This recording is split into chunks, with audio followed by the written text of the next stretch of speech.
প্রায় ৭৪,০০০ প্রজাতির প্রাণী, উদ্ভিদ এবং ছত্রাকের আবাসস্থল ইউক্রেন। আয়তনের দিক দিয়ে ইউরোপের ৬% হলেও জীববৈচিত্র্যে মহাদেশের তৃতীয় অবস্থানে দেশটি। যুদ্ধে ইউক্রেনের মোট আয়তনের প্রায় ১/৩ ৬ লাখ হেক্টর বনভূমি ক্ষতিগ্রস্ত হয়েছে।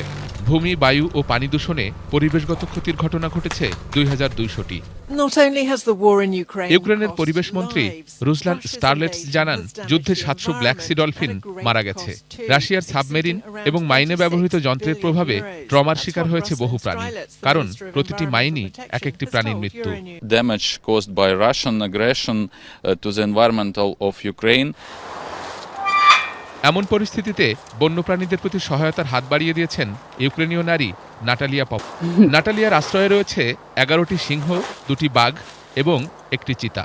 এছাড়াও আছে শিয়াল, কুকুর, রেকুন, পাখি, রাজহাঁস ও লেমুরের মতো ছোট প্রাণী। তাদেরকে প্রতিদিন ১২৭ কেজি মাংস সরবরাহ করতে হয়। আপনি